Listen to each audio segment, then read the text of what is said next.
আসসালামু আলাইকুম। আমরা আজকে ফালুদা রান্না করার জন্য যেটা নিয়েছি সেটা হচ্ছে রাঁধুনি ফালুদা মিক্স। এটার মধ্যে আসলে অনেক কিছুই দেওয়া থাকে। দেখি কী দেওয়া থাকে। এটা হচ্ছে মূলত ফালুদা রান্না করার জন্য যা দেওয়া লাগে সেটা, এবং একই সাথে 2টা জেলি দেওয়া থাকে। একটা হচ্ছে আপনার লাল কালার এবং আরেকটা আছে সবুজ কালার, তবে 2টাই হচ্ছে ভ্যানিলা ফ্লেভার। অর্থাৎ এই জেলিগুলো তৈরি করার পরে এই জেলিগুলো হচ্ছে আমরা উপরে দিয়ে দিই। এরকম 2টা ফ্লেভারের দেওয়া আছে। তো প্রথমে বলা আছে যে 2টা হচ্ছে 250 মিলি করে পানি নিব। যে কোনো একটা পাত্রে 250 মিলি করে পানি নেওয়ার পরে এটা যদি আমি কেটে দিয়ে দিই, দিয়ে দিলে দেখা যায় যে এটা কিছুক্ষণ জাল দিতে হবে। জাল দিয়ে যখন এটা হালকা হালকা ঘন হয়ে আসবে, তো ঘন হয়ে আসা পর্যন্ত অপেক্ষা করতে হবে এবং এর আগে এটাকে নাড়াচাড়া করতে হবে, নয়তো নিচে অনেক সময় লেগে যায় আর কি। জিনিসটা নাড়াচাড়ার উপরে রাখলে ভালো। এরপরে যখন এটি হালকা হালকা ঘন হয়ে আসবে, তো ঘন হয়ে আসার পরে এটা আমরা একটা প্লেটে আলাদা করে ঢেলে নেওয়ার পরে এটাকে আমরা মূলত ফ্রিজে রাখবো। ফ্রিজে রাখার আগে আমরা আবার 250 ml পানি নিয়ে লাল যেই জেলিটা ওইটা আমরা তৈরি করি। এগুলো সবই ভ্যানিলা ফ্লেভারটা অনেক ভালোই পাওয়া যায়। এবং এটাও আরেকটা বাটিতে ঢালার পরে এই 2টা একসাথে করে হচ্ছে আমরা মূলত ফ্রিজে রাখার চেষ্টা করছি।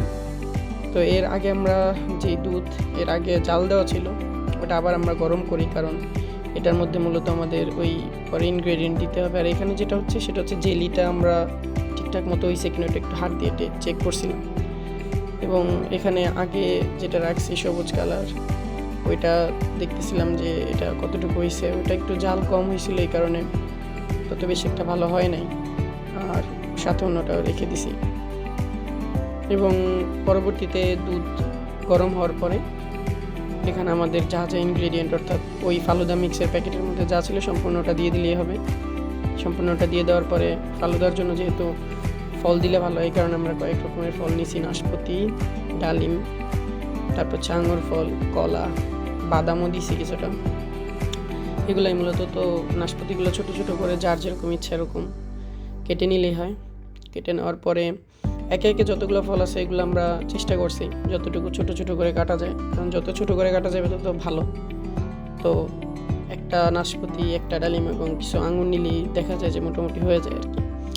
তো এই নাশপাতিগুলো আমরা কাটছি, আর আঙুর কাটছি হচ্ছে ছোট ছোট গোল গোল করে আর কি। প্রথমে আমি লম্বা করে কাটতে চেয়েছিলাম, কিন্তু ওরা বলে যে গোল করে কাটলে ভালো। তো গোল গোল করে কাটার পর মাঝখানে আমরা কিছু কাঠবাদামেরই যেগুলো থাকে এগুলো আমরা কিছুটা কেটে হচ্ছে প্রথমে কিছুটা পেস্তা বাদামের মতো এবং পরে হচ্ছে কাঠবাদাম, এগুলো হচ্ছে আমরা ওই যেটা রান্না হইতেছিল পাশে ওটার মধ্যে আমরা দিয়ে দিই, যাতে ওটা ভালো মতো মিক্স হয়।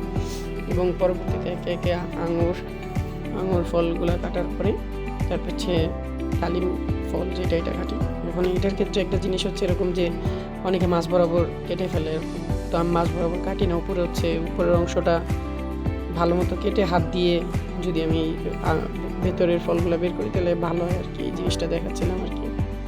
তো আমি আস্তে আস্তে করে নেওয়ার পরে আলাদা করি ডালিমের ফলগুলো, কারণ এগুলো তো দিতে হবে ভেতরে। তো দেওয়ার পরে আমরা পরবর্তীতে দেখা যায় যে কলা সহ অন্য যেটা কলার ছিলকাগুলো ফেলে এগুলো হচ্ছে গোল গোল করে কেটে নিই আর কি। তো গোল গোল করে কাটি, নর্মাল ফালুদার মধ্যে যেরকম দেয় বা আমরা যেটা দেখি ওরকমভাবে কেটেই এটার মধ্যে দেওয়ার চেষ্টা করছি। কেউ যদি অন্য কোনোভাবে দিতে চায় তাও দিতে পারে। অনেকে কিউব শেপে দেয় বা লম্বা করে দেয়, এরকম দেয়। পরবর্তীতে এই ফলগুলো আমরা একসাথে একটা জায়গার মধ্যে রাখি।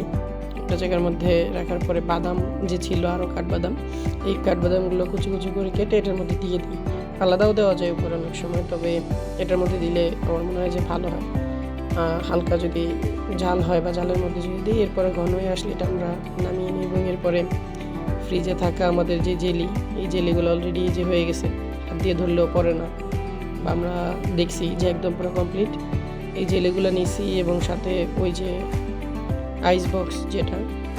আইস বক্সের মধ্যে হচ্ছে আমরা মূলত আইসগুলো রাখছিলাম বা পানি রাখছিলাম, আইস হয়েছে আর কি, যেটা ব্যবহার করব। পরবর্তীতে এই জেলিগুলোকে কিউব শেপে ছোট ছোট করে কেটে নিছি যাতে দিতে সুবিধা হয়। কিউব শেপে যতটুকু ছোট করা যায় আর কি, ছোট করলে ভালো। তবে একদম ছোট না করে একটু মোটামুটি সাইজের রাখলে ভালো হয়। কিউব শেপে এগুলো রাখার পরে বা কাটার পরে হচ্ছে আমরা যতগুলো ইনগ্রেডিয়েন্ট আছে সবগুলো ইনগ্রেডিয়েন্ট আস্তে আস্তে করে মিক্স করার চেষ্টা করছি, দেখছি যে এখানে ঠিকঠাক মতো হয়েছে কিনা।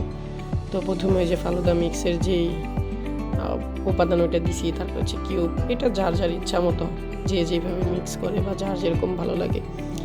আমরা এক একটা করে সব উপাদান দেওয়ার পরে চেষ্টা করছি এখানে 4-5 রকমের ফল এবং সাথে হচ্ছে পরবর্তীতে আইসক্রিম এবং গুঁড়া দুধ, যেটা আইসক্রিম এবং গুঁড়া দুধ দিছি।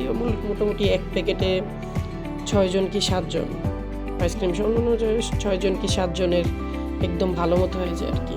আর বাইরের রেস্টুরেন্টে যেই পরিমাণ খরচ পড়ে এবং যেরকম পরিমাণ বা মানে ওদের কোয়ালিটি যা থাকে তার থেকে বাসায় যদি বানানো হয় তাহলে আমার মনে হয় যে কোয়ালিটি অনেকটাই ভালো পাওয়া যায়। আর মোটামুটিভাবেই কম খরচে পরিবারের সবাইকে নিয়ে এটা উপভোগ করা যায়।